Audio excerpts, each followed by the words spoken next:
Hey guys, welcome back. This is Vicky from No Plans. நம்ம இன்றைக்கி Chennai to Tenkasi தான் போயிட்டுருக்கோம். ஆக்சுவலாக நான் ரொம்ப லேட்டாக தான் கிளம்புனேன். ஏன்னா 7 o'clock தான் நான் வீட்டிலேருந்தே கிளம்புனேன். இப்போ டைம் பார்த்திங்க அப்படின்னா 7:30. இந்த டைம் மைலேஜ் கரெக்டாக செக் பண்ணணும். நான் அதனால தான் கொஞ்சம் எம்டி ஆக்கிட்டு, ஏன்னா வரப்பா அவன் என்னை சீட் பண்ணானா இல்லைனா வண்டி அப்படி ஆச்சான்னு தெரியணும். இது வரைக்கும் அப்படி ஆகலை. நான் சென்னை ஒரு ஃபுல் டேங்க் அடிச்சுட்டு மறுபடியும் மைலேஜ் செக் பண்ணேன். கரெக்டாக தான் கிடச்சிது. ஆனால் ஃபுல்லு போகும் ஆனால் போகும். இன்றைக்கி பார்த்தீங்கல்ல, என் பைக் ரிசர்வ் ஆகி ஒரு பாயிண்ட் தான் இருந்துச்சு. ஒரு பாயிண்ட் இருந்துமே பைக்கில் 1200 தான் பிடிச்சிது. அதாவது 11 லிட்டர்ஸுக்கு ஒரு 120 ml கம்மியாக தான் பிடிச்சிருக்கு பைக்கு. எப்போவுமே இந்த ரேஞ்ச் தான் பிடிக்கும். அந்த 1400 1000 மேக்ஸிமமாக பார்த்திங்க அப்படின்னா ஒரு 1400 தான், 350 தான். அதாவது பைக் பெட்ரோல் இல்லாமல் ஆஃப் ஆகிற நிலைமைக்கு போனாலும் அந்த காசுக்கு தான் நான் போட்டிருக்கேன். பட் அந்த பெட்ரோல் பங்கில் நான் போடும்போது ஸ்கேம் பண்ணிட்டேன், அவ்வளோதான். நான் கூட என் வண்டியை சந்தேகப்பட்டேன். சரி, இங்கே ஏதாச்சும் காஃபியை குடிச்சிட்டு கிளம்பியாச்சு. டைம் பார்த்திங்கன்னா 8 o'clock. எப்படியும் வீடு போய் சேர ஒரு 6 ஆகிடும். 6 இல்லை 5:30 6 அந்த மாதிரி ஆகிடும்னு நினைக்கிறேன். சோலோவாக போகிறனால நோ ஒரிஸ், கொஞ்சம் சீக்கிரமாகவே போயிடலாம். அது மாதிரி ஊருக்கு போயிட்டு தான் வண்டியில் சில பல வேலைகள் இருக்கிறது. இன்ஜினில் மாற்றணும். வண்டி ரொம்ப அலறுது, ஒரு மாதிரி இருக்குது. ஒரு ஸ்மூத்தாகவே இல்லை, ரொம்ப ஒரு மாதிரி ஆரம்பிச்சிருச்சு.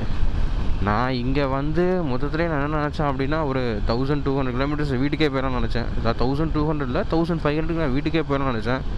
ஸோ இங்கே நான் பார்த்தீங்க அப்படின்னா ஒரு 700 கிலோமீட்டருக்குள்ளே சென்னைக்குள்ளேயே அங்கேயும் மாற்றி நான் ஓட்டியிருக்கேன். தென்காசியிலேருந்து இங்கே மறுபடியும் நான் ரிட்டன் கூட கிளம்ப ஸ்டார்ட் பண்ணல.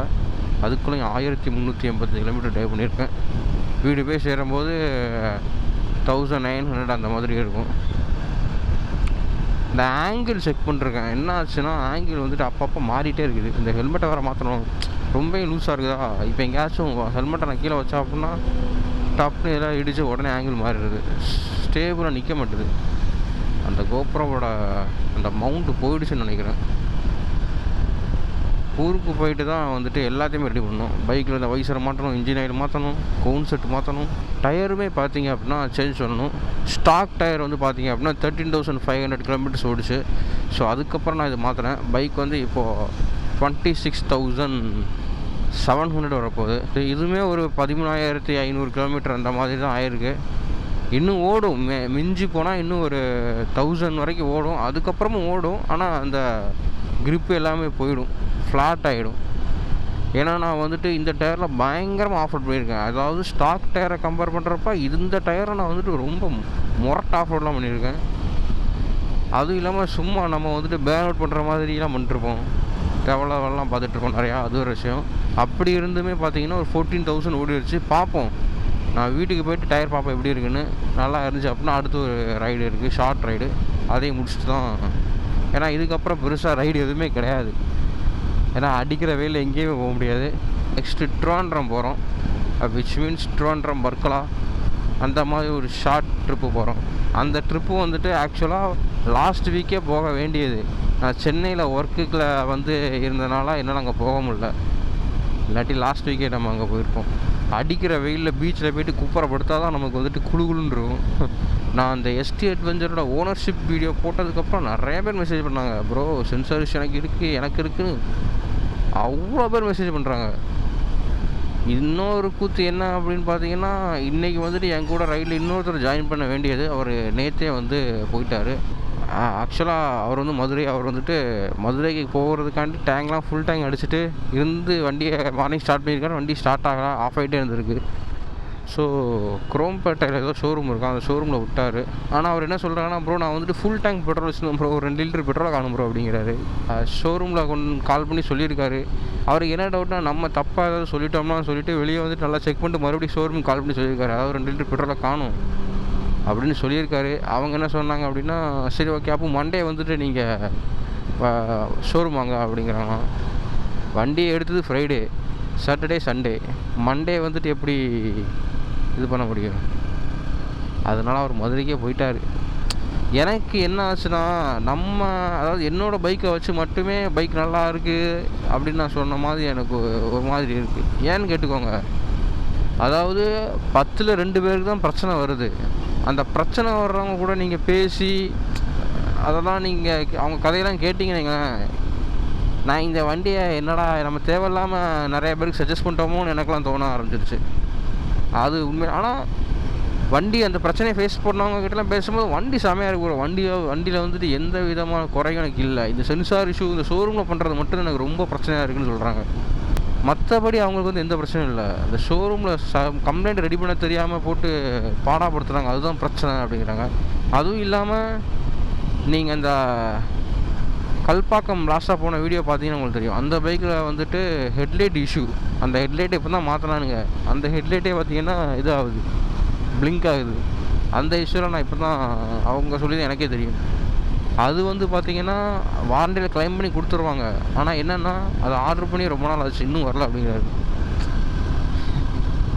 அதாவது ஒரு அப்டேட் பண்ணாங்க. எதுக்கு அப்டேட் பண்ணாங்கன்னா இந்த மாதிரி பிரச்சனைகள் எதுவும் வரக்கூடாதுன்னு எல்லா அப்டேட்டும் பண்ணாங்க. அவனுங்க அப்டேட் பண்ணது ஃபுல்லாகவே பிரச்சனை தான். ஹெட்லைட் பிரச்சனை, சென்சார் பிரச்சனை ஆல்ரெடி இருக்குன்னு தெரியும். அதுக்கெல்லாம் சேர்த்தா இன்னொரு சென்சார் எக்ஸ்ட்ரா ஒன்று ஆட் பண்ணானுங்க. அந்த சென்சாரும் சேர்த்து பிரச்சனை. ஸோ ரிவ்யூ வீடியோ பார்க்கலன்னா டாப் ரைட் கார்னரில் வந்துட்டு லிங்க் இருக்குது, ரிவ்யூ செஞ்சு பாருங்கள். பார்த்துட்டு அதுக்கப்புறம் முடிவெடுங்க. அப்படியே எனக்கு இந்த வண்டி தான் வேணும் அப்படின்னு நினச்சிங்கன்னா பிடிஏ செக் பண்ணுங்கள். பிடிஏ செக் பண்ணிவிட்டு எடுங்க. இன்னொன்று நான் சொல்லிக்கிறேன், இப்போவும் நான் மறுபடியும் சொல்லிக்கிறேன். என்னென்னா, அந்த வீடியோவில் நான் வந்துட்டு இந்த பைக்கோட கான்ஸ் மட்டும் தான் சொல்லியிருப்பேன். நிறைய பேர் அது மாதிரி அந்த வீடியோஸ் பார்த்துட்டு எனக்கு இன்னொன்று மெசேஜ் பண்ணாங்க, ப்ரோ என் பைக்கு நல்லா தான் இருக்குது, நீங்கள் அதை பற்றி சொல்லவே இல்லையே அப்படின்னு நிறைய பேர் மெசேஜ் பண்ணாங்க. அதனால தான் நான் லாஸ்ட் வீடியோ சொல்லியிருப்பேன், அந்த பைக்கோட ப்ரோஸை சொல்கிறதுக்கான இடம் எனக்கு இல்லை அப்படின்னு. ஸோ பிரச்சனை வந்துச்சு அப்படின்னா நீங்கள் அந்த மாதிரி இஷ்யூஸ் எல்லாம் ஃபேஸ் பண்ண வேண்டியிருக்கும். பிரச்சனை வராமல் நிறைய பேர் இருக்காங்க, நான் இல்லைன்னு சொல்ல மாட்டேன். ஏன்னா நான் இந்த இடத்த தெளிவுபடுத்திக்கிடணும். பிரச்சனை மட்டும்தான் அந்த வண்டியில் இருக்குது. இன்னொன்று என்ன அப்படின்னா, நெகட்டிவாக போட்டால் தான் வீடியோ போகும் அப்படின்ட்டு நிறைய பேர் நினைப்பீங்க. அப்போலாம் எதுவுமே கிடையாது. நான் நெகட்டிவாக போட்டு தான் என் வீடியோஸுக்கு வியூஸ் ஏற்றுனா நான் எவ்வளவோ போட்டிருப்பேன். எனக்கு போடுறதுக்கு இடம் இல்லாமல் இல்லை, போடுறதுக்கான சம்பவம் இல்லாமல் இல்லை. அதாவது என் கேமராவை நான் சென்னையில் ஆன் பண்ணுறேன்னா எங்கே வண்டியை நிப்பாடுறோம் அங்கே தான் ஆஃப் பண்ணுவேன். அப்போ எவ்வளோ மூமெண்ட்ஸ் நடந்திருக்கும், எல்லா மூமெண்ட்டும் என்கிட்ட இருக்கும். இந்த வீடியோவை போட்டால் வியூஸ் அதிகமாக போகும்னு எனக்கு தெரியும். ஆனால் அது எதுக்கு போட்டுட்டு நெகட்டிவாக ஒன்று போட்டு அது பணம் நினச்சா என்றைக்கோ பண்ணி மேலே போயிருப்பேன். அது தேவையில்லை. ஆல்ரெடி பிரச்சனையில் இருந்துட்டு வந்து வீடியோ பார்ப்பீங்க. உங்களுக்கு இன்னும் பிரச்சனையை கொடுக்கறதுக்கு நான் விரும்பலை. பார்த்தோமா கொஞ்சம் காமாக ஜாலியாக இருந்துச்சு, அவ்வளோதான். அதுதான் இது. பெருசாக பிரச்சனையோ அதுவோ போட்டுலாம் வீடியோக்கு வியூஸ் ஏற்றணும்னு இது இல்லை. ஏன்னா சில பேர் இன்ஸ்டாவில் மெசேஜ் பண்ணாங்க, அப்புறம் என்ன பண்ணுற நெகட்டிவாக சொல்லி இது பண்ணுறியா அது பண்ணுறியா அப்படின்னு. அப்படிலாம் எதுவும் கிடையாது. பெட்ரோல் போட்டு ஒரு 50 கிலோமீட்டர் கிட்டத்தில் வெளியே வந்துட்டேன். அப்படியே மழை பெய்கிற மாதிரி ஆயிடுச்சு. கிளைமேட் நமக்கு ஒவ்வொரு டைமும் சாதகமாக அமைகிறனால எந்த பிரச்சனையும் இல்லை. பாருங்க, மழை வரும்னு நினைக்கிறேன். ஏன்னா கண்ணு கெட்டின தூரம் வரைக்கும் க்ளவுடியாக தான் இருக்குது. பார்ப்போம். இன்னொன்று என்னென்னா, பைக் வந்துட்டு பயங்கர வைப்ரேட் ஆகுது. ஏன்னா எனக்கு வரும்போது ஒரு 120 130 வரைக்கும் எனக்கு எதுவுமே தெரில. ஆயில் வேறு சேஞ்ச் பண்ணுற டைம் வந்தனால ரொம்ப வைப்ரேட் ஆகுது வண்டி. 115 போச்சுன்னா வண்டி ஏதோ கர்ற அலறுது கிடந்துட்டு. ஏர் கம்மியாக இருக்குன்னு நினைக்கிறேன். எங்கேயாச்சும் போயிட்டு ஏர் ஃபில் பண்ணணும். ஏர் ஃபில் பண்ணிட்டு பார்க்கணும். அந்த பெட்ரோல் பம்பில் ஏர் ஃபில் பண்ணியிருக்கணும். தப்பு பண்ணிவிட்டேன் நண்பர்களே. இந்த ஒருத்தர் ஃபில் பண்ணிகிட்டு இருக்காரு. இன்றைக்கி வந்துட்டு ஒரு கிளாஸ் ஹவு டு ஃபில் ஏர். ஆக்சுவலாக மேலே இருக்க ப்ரெஷர் பார்த்தீங்கன்னா என்ன ப்ரெஷர் வைக்கிறோம் அது என்னது ஓகே கொடுத்தா மாறுது. கைஸ் இந்த மிஷினே பஞ்சாயத்து. ஓகே கொடுத்தாந்தீங்கன்னா வேற எங்கேயே போகுது. இப்போ அந்த பம்பில் வந்துட்டு 33 ஃபிக்ஸ் பண்ணிட்டு ஓகே கொடுத்தாந்தீங்கன்னா அது 36 போகுது. என்ன கதைன்னு தெரியல. இதுக்கு முன்னாடி நான் பெட்ரோல் பங்கில் அடைச்சிருக்கேன் நானே. அதை ஓகே கொடுத்தேன் அப்படின்னா செட் ஆயிரும். இதில் செட்டே ஆக மாட்டுது. ஓகே கொடுத்தா 36 33 அப்படி போய்கிட்டே இருக்குது எக்ஸ்ட்ரா. ஏர் ப்ரெஷர் வேறு எவ்வளோ இருக்குது என்னன்னு தெரில. இப்போ அந்த ஜிபிஎஸ் டிவைஸ் இருந்துச்சுன்னு வைங்களேன், அந்த ஏஓசி, அதுலேயே நான் பார்த்துருவேன் ஃப்ரண்ட்டில் எவ்வளோ இருக்குது, ரியரில் எவ்வளோ இருக்குது அப்படிங்கிறது. நான் ஊருக்கு போனதும் முதல் வேலையாக தான் மாட்டணும். ஸோ அதுக்காக ஜிபிஎஸ் மவுண்ட்டு தான் வேறு வாங்கிட்டேன். ஆல்ரெடி நான் வந்துட்டு மோட்டோ டார்க்கோட மவுண்ட் வச்சுருந்தேன். இப்போ வந்துட்டு மோட்டோ டார்க்கில் எஸ்டிக்குன்னு தனியாக ஒரு மவுண்ட் விட்டாங்க, அதை எல்லாமே வாங்கி வச்சுருக்கேன். போயிட்டு அந்த வயசில் மாட்டினா தான் என்னால் அதை மாட்டவே முடியும். முதல் வேலையாக போகணும், அதை தான் மாட்டணும். இப்போ அது இருந்துச்சுன்னா கரெக்டாக பார்த்துக்கலாம்ல ஏர் ப்ரெஷர் எவ்வளோ இருக்குது என்ன ஏது அப்படிங்கிறது. ஸோ உங்களுக்கு அந்த டிவைஸ் வேணும் அப்படின்னா டிஸ்கிரிப்ஷனில் லிங்க் இருக்குது. நோ பிளான்ஸ் 28 அப்படிங்கிற கூப்பன் கோட் யூஸ் பண்ணிங்க அப்படின்னா 28% வந்து டிஸ்கவுண்ட் கிடைக்கும். அந்த டிவைஸுக்கு இல்லை, அந்த வெப்சைட்டில் நீங்கள் எந்த டிவைஸ் வாங்கினாலும் அந்த கோடு நீங்கள் யூஸ் பண்ணிக்கலாம். ஸோ லிங்க் இன் டிஸ்கிரிப்ஷன், தேவைப்பட்டால் செக் அவுட் பண்ணிக்கோங்க. ப்ராடக்டே கரெக்டாக அந்த ப்ராடக்டை ப்ரொமோட் பண்ணிக்கிட்டு இருக்கேன். ஆனால் என்னென்னா அது வந்துட்டு யூஸ் பண்ணாத வரைக்கும் எனக்கு ஒன்றும் தெரியல. அதை யூஸ் பண்ணதுக்கப்புறம் அது இல்லாத போதே என்னடா இது அப்படின்ட்டுருக்கு. இப்போ என்னென்னா என் ஃபோனை வந்து நான் ஃப்ளைட் மோட் போட்டு வச்சுருக்கேன். ஏன்னு கேட்டுக்கோங்க, நான் வந்துட்டு தென்காசிலேருந்து ரிட்டர்ன் வரும்போது ஒரு நிறைய உருளாம்பட்ட கால், ஏதோ ஒரு ஸ்பேம் நம்பர் தான் எனக்கு கால் வந்துகிட்டே இருக்குது. அது எங்கே போய் நான் அவ்வளோ பிளாக் பண்ணி வச்சுருக்கேன். அந்த நம்பர் ஃபுல்லாக வந்துக்கிட்டே இருக்குது. நான் ஒவ்வொரு டைம் வண்டி நிப்பாட்டி பார்த்துட்டு இருப்பேன். இப்போ அந்த டிவைஸ் இருந்துச்சுன்னா அதிலே காட்டிடும் காலி உடனே ஒரு அமுக்கு, இல்லைனா நிப்பாட்டி. ஏன்னா வீட்டிலேருந்து கால் பண்ணுறாங்களா, யார் கால் பண்ணுறான்னு எனக்கு தெரியவே இல்லை. ஏன்னா பெருசாக நான் வண்டியில் போகும்போது வீட்டிலேருந்து கால் பண்ண மட்டும் தான் அட்டன் பண்ணுவேன், வேறு யார் கால் பண்ணால் அட்டன் பண்ண மாட்டேன். அப்படின்னா ரயிலில் இருக்கிறவங்க கால் பண்ண மட்டும் தான் அட்டன் பண்ணுவேன். இது புது நம்பர் இருந்தால் கால் வந்துக்கிட்டு ஸ்பேம் கால். என்னடா ஓவராக கூறா அப்படின்னு நினைக்காதீங்க. அந்த டிவைஸ் யூஸ் பண்ணதுக்கு அப்புறத்துலேருந்து எனக்கு அப்படி தான் இருக்குது. அதுக்கு முன்னாடி இந்த டிவைஸ் யூஸ் பண்ணுறதுக்கு முன்னாடிலாம் எனக்கு பெரிய பிரச்சனை இல்லை. எப்படியோ என் நம்பரை வந்து ஏதோ ஸ்பேம் நம்பர் ஏதோ கொடுத்துருக்கானா என்னன்னு தெரியல, அடிச்சுக்கிட்டே இருக்கானுங்க ஃபோனு. லோன் வேணுமா, அது வேணுமா, இது வேணுமான்ட்டு. இந்த ஊரில் செம்ம டிராஃபிக்கு. ஏதோ கோவில் ஃபங்க்ஷன் போல செம்ம கூட்டம். ஒரு 10 நிமிஷமாக இப்படியே தான் போயிட்டு இருக்கணும். இன்னும் நம்ம ஊடால வரலாம். ஊடால வந்துச்சுன்னா அங்கே ஏதாவது சாப்பிட்டு கிளம்ப வேண்டியதான். ஆல்ரெடி டைம் பார்த்தீங்கன்னா 9 o'clock ஆச்சு. நான் ஃபியூல் ஃபில் பண்ணியே பார்த்தீங்கன்னா ஒரு 73 kilometers ஓட்டியிருக்கேன், அவ்வளோதான். 1.5 மணி நேரம் ஆச்சு. 1.5 மணி நேரத்தில் நான் வந்துட்டு ஒரு 73 kilometers ஓட்டியிருக்கேன் டோட்டலாக. 110, 20 போனால் வண்டி கடந்துட்டு அலருது, தட ரொம்ப வைப்ரேட் ஆகுது. 120 கிட்ட தான் முடிஞ்சால் பயங்கர வைப்ரேட் ஆகுது. இந்த போகிறாங்கல்ல திருவிழா முடிச்சுட்டு நடு ரோட்டில் போகிறாங்க, இந்த லாரிக்காரனுக்கு வழி விட மாட்டுறாங்க. நம்ம ஸ்பீடாக போய்கிட்டு இருந்தாலும் திடீர்னு உள்ளே பாஞ்சிடுறாங்க. இந்த லாரிக்காரர் அப்படியே ஆரம்பிச்சுட்டு இருக்காரு, எங்கே எப்படி போய்ட்டு இருக்காருன்னு. இந்த டிராஃபிக் எப்படி பார்த்தாலும் ஒரு 20 kilometers அப்படி தான் இருக்குது. டைம் பார்த்தீங்கன்னா 9:30 ஆச்சு. லேட்டு தான், 2 hours மேக்ஸிமம். இங்கேருந்து அங்கே போகிறதுக்கு எனக்கு ஒரு 1 hour கிட்ட தான் ஆகும். 1 hour 1.5 hours ஆகும். இன்றைக்கி வந்துட்டு ஒரு 2.5 hours ஆகிருக்கு. சாப்பிட்டு கிளம்பிட்டேன். ப்ரெட் ஆம்லெட் தான் சாப்பிட்டேன். தலையும் வர ரொம்ப சொதப்பு தானே, சரியில்லையே. நான் அன்றைக்கி ஒரு நாளாக நல்லா இல்லை போல அப்படின்னு நினச்சேன். இன்றைக்கி கடும் மோசமாக இருந்தது. கடையை மாற்றிட வேண்டியதான். நெக்ஸ்ட்டு ஸ்டாப் பார்த்தீங்க அப்படின்னா திருச்சி தான். அதுக்கு இடையில எங்கேயுமே ஸ்டாப் கிடையாது. இங்கேருந்து திருச்சி பார்த்தீங்க அப்படின்னா ஒரு 200 kilometers, 180 அந்த மாதிரி வரும். ஆனால் 1 yearக்கு முன்னாடிலேருந்து சொல்லிட்டுருக்கேன் நான் வந்துட்டு கண்டினியூஸாக வீடியோ போட்டுருவேன் அப்படின்னு.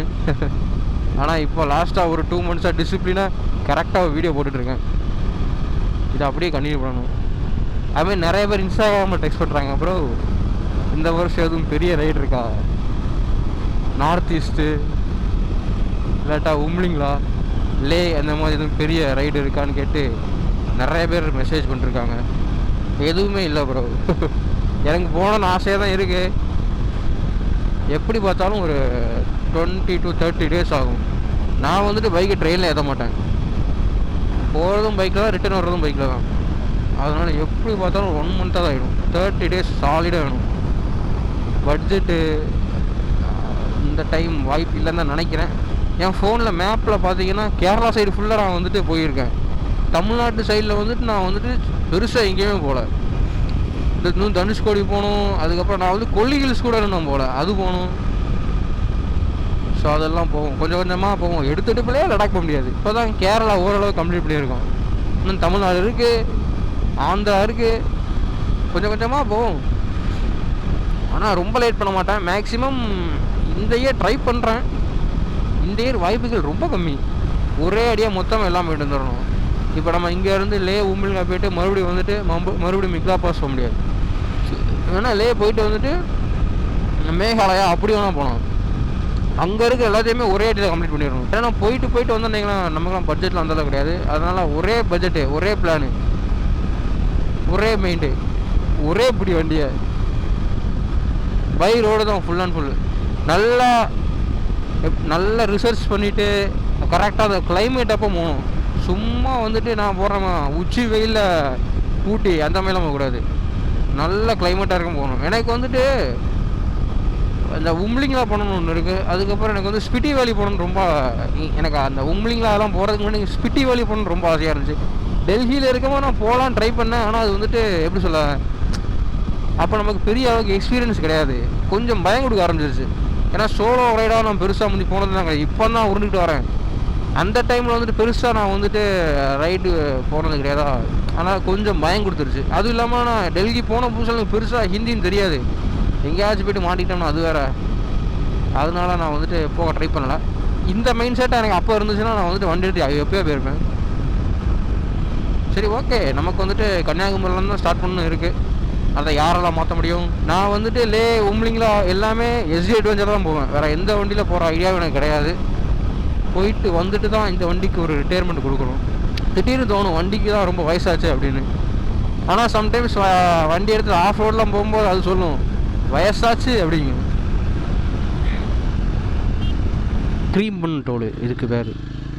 ஆக்சுவலாக அந்த டோலுக்கும் இந்த டோலுக்கும் பார்த்தீங்க அப்படின்னா ஒரு 50 கிலோமீட்டர்ஸ், 50 கிலோமீட்டரு,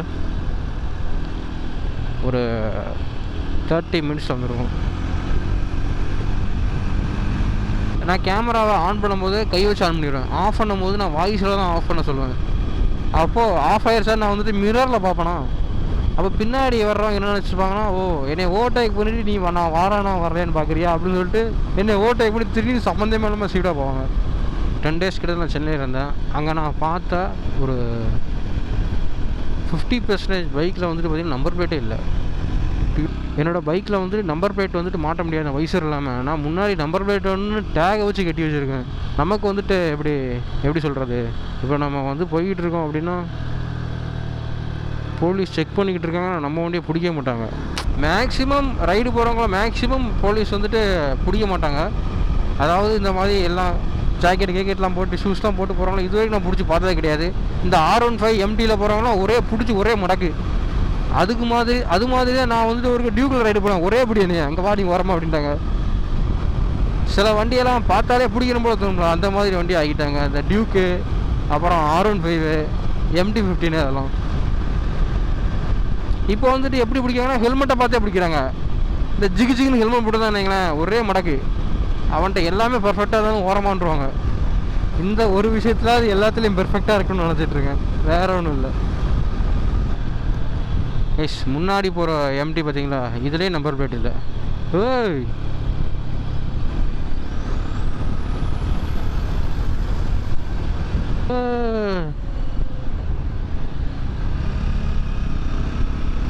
பாட்டி ஹைவேல ஜாலியாக கிராஸ் பண்ணுது.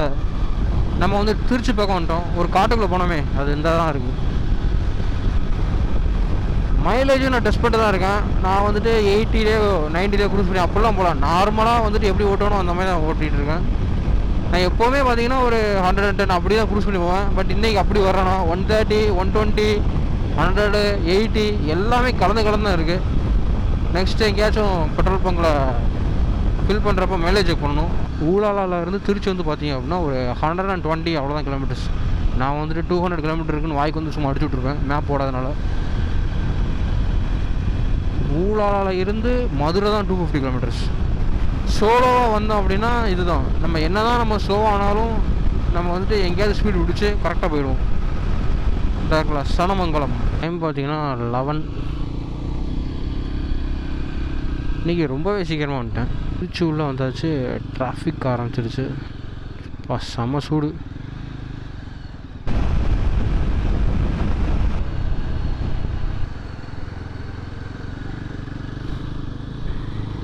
எந்த சேனல் அப்படிங்க. அந்த தம்பி எந்த சேனல் அப்படிங்கிறான், நான் சொன்னாலும் அவனுக்கு கேட்காது. வண்டி அங்கே டோல்கேட்டில் ஸ்லோ போனதான் காதில் அப்படிங்க அந்த காற்று படுற சவுண்டு கேட்டே இருக்குது. இயர் பிளக்லாம் வாங்கி 1 இயர் ஆச்சு. ஆனால் பிரகாஷ் வீட்டில் அப்படி இருக்குது, அன்பாக்சிங் பண்ணாமல்.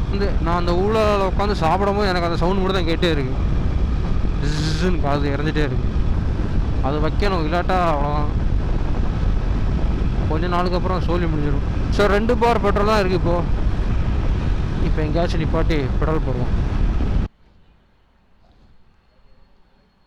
1000 ருபீஸ்க்கு ஃபுல் ஆயிடுச்சு. மிஞ்சி போனால் ஒரு 100 ரூபாய்க்கு பிடிக்கும், அவ்வளோதான். ரொம்ப ஃபுல் அடிக்கக்கூடாது.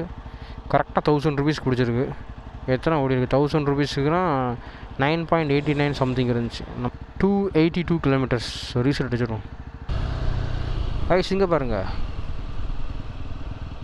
செமத்தியாக இருக்குல்ல. பெட்ரோல் போட்டு ஒரு 50 கிலோமீட்டர் நான் வந்து ட்ரைவ் பண்ணி வந்துட்டேன். ஏதாவது ஒரு கடையில் நிப்பாட்டி தண்ணி வாங்கலாம் பார்த்தா இந்த சைடு பெருசாக கடை எதுவுமே வரல. எனக்கு வந்துட்டு கொஞ்சம் உள்ளே போய் உட்காரணும். திருச்சியில் பெட்ரோல் போட்டு நான் மதுரை பக்கமே வந்துட்டேன், இன்னும் நான் தண்ணி வாங்கி குடிக்கல.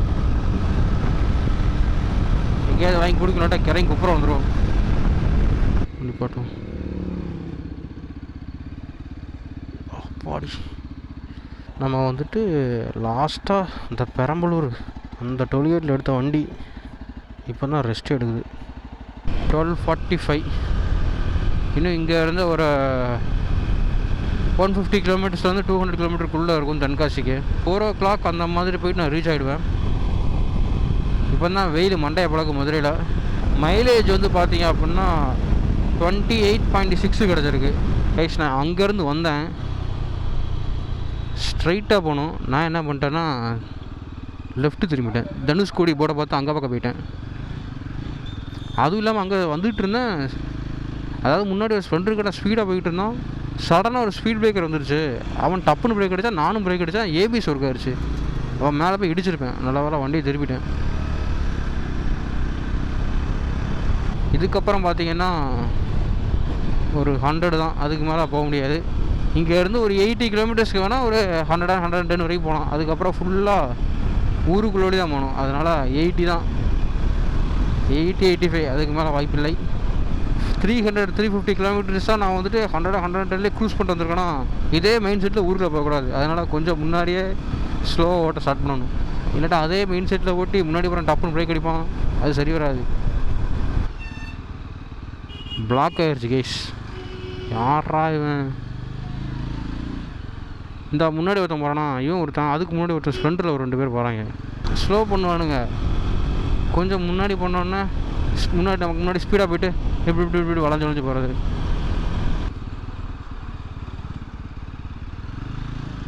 பாரு,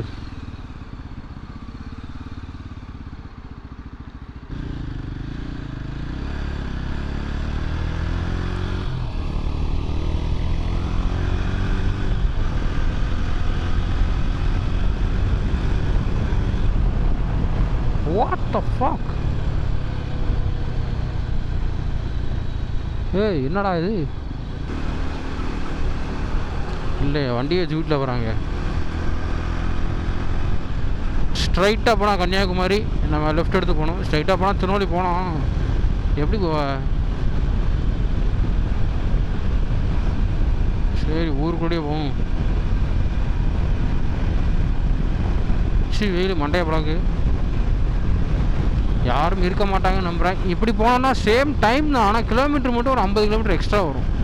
டைமிங்காக சேம் டைம் தான். என்ன இங்கேனா ஒரு பிடி பிடிச்சி போயிடலாம்.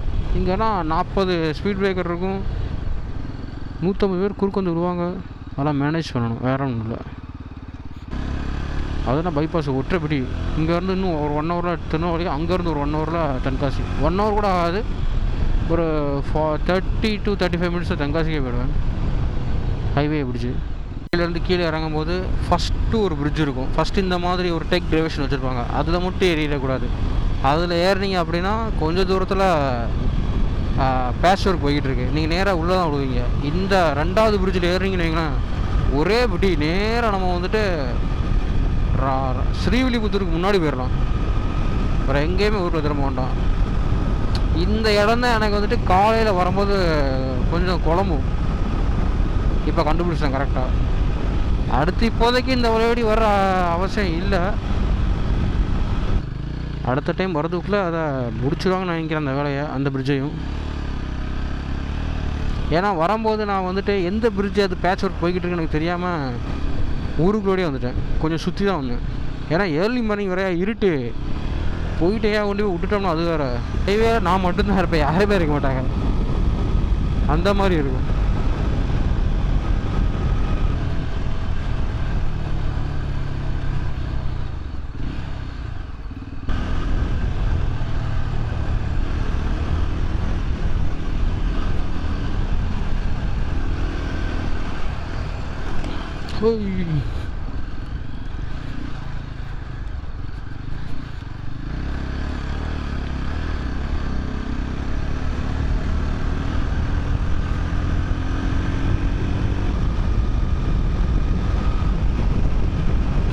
சார் வாட்டர் பாட்டில் வாங்க நினச்சா மறந்து போகுது. நான் அன்னைக்கு மட்டும் கீழே ஓடி போகாமல் இதே மாதிரி மேலோடி வந்திருந்தேன்னா இந்த பிரச்சனை உடஞ்சிருக்க பிரச்சனையே வந்திருக்காது. சரி விடுங்க, என்ன பண்ணுறது. எப்போவுமே நான் அந்த பற்றி யோசிச்சதே கிடையாது. அது நடக்கிறதுக்கு ஒரு 10 நிமிஷம் 5 நிமிஷத்துக்கு கூட யோசிச்சுட்டு வரேன். இந்த பார்ட் வந்து உடஞ்சது ஒருத்தர் கேட்டுட்டு இருந்தார், அவர் வாங்கினாரா என்ன அப்படின்னு யோசிச்சு தான் வரேன். எனக்கு உடஞ்சிருச்சு. இதுக்கப்புறம் மேலே ஏறி போக முடியாது, மண்டையில் தட்டிடுவாங்க.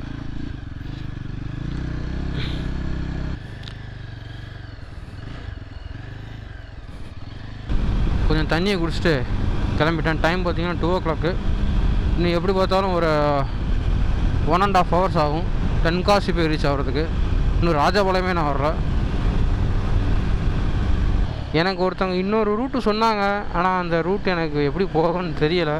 மேப்பு இதில் மாட்ட முடியாது, அடிக்கிற வெயிலில் ஃபோன் டிஸ்பிளேலாம் கலங்குது. அதனால மேப்பை இதில் மாட்டலை. நான் நார்மலாக எப்பவும் போகிற வழியில் தான் நான் போக போகிறேன். அது நல்லா ஷார்ட்கட்டு அப்படின்னாங்க. ஊருக்குள்ளே வந்தாச்சு, இனி ஃபுல்லாக ஊருக்குள்ளோடி தான் போகணும். பஸ்ஸுக்காரன் பார்த்தீங்கன்னா 2 ரோடையும் அடைச்சிட்டு வரான். எங்கே ஓடி போகிறதுன்னு ஒன்றும் புரியலை. இந்த லேண்ட் வரைக்கும் ஏறி வரான். நான் காட்டுக்குள்ளே தான் விழணும் போல். அங்கே ஒருத்தர் விழுந்துட்டார். ஆல்ரெடி ஃபஸ்ட்டு ஒரு பஸ்ஸுக்காரர் அப்படி வந்தார், நான் ஓரமாக நின்றுட்டேன். 2வது ஒரு பஸ்காரர் வரும்போது நான் ஒரு பஸ்காரர் அப்படி தான் வந்தாருன்னு சொல்லிட்டு ஓரமாக நான் நின்றுட்டேன் மரத்தை ஒட்டி. கடைசி பார்த்தா ஒருத்தர் அப்படியே அந்த சைடே விழுந்துட்டார். அவன் பாட்டுக்கு போகிறான், நிப்பாட்டாமல் பஸ்ஸை. ரொம்ப மோசமாக இருக்குது கைஸ். அதான் சொல்கிறேன்ல, இந்த ரோடே டாஸ்க்கு தான். ஸ்ரீவில்லிபுத்தூர்லேருந்து ராஜபாளையம் வெளியே போகிற வரைக்கும் இவ்வளோ தூரம் நல்லா வந்தாச்சு. சூதானமாக வீடு போய் சேர்ந்துடணும். வீட்டு பக்கத்தில் போனதுக்கப்புறம் விழுந்துடக்கூடாது. ராஜபாளையம் வந்தாச்சு. ராஜபாளையம் என்ட்ரிலே எனக்கு ஒரு காட்டு காட்டிட்டார் ஒருத்தர். பார்த்துட்டே இருங்க, ராஜபாளையம் முடிகிறதுக்குள்ளே என்னெல்லாம் நடக்கும்னு.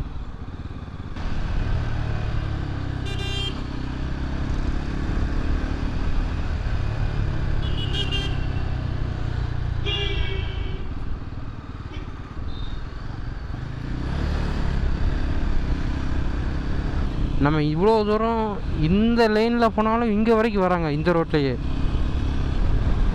அதனால ரொம்பவே பார்த்து போனாங்க. இங்கே பாருங்க. அடாங்க கைஸ், வர்ற வழியில் ஒரு இடம் பார்த்தேன், நல்லா இருந்துச்சு.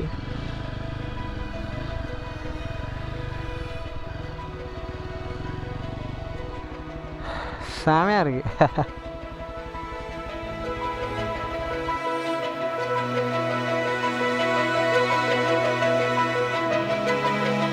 பார்த்திங்க அப்படின்னா ஒரு 40 kilometers தென்காசிக்கு. இப்படி பார்த்தாலும் 1 hour ஆச்சு ஆகும் மினிமம்.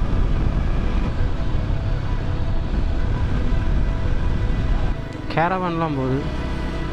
தென்காசி ரீச் ஆகிடுச்சு. டைம் பார்த்தீங்கன்னா கரெக்டாக 4 ஆக போகுது.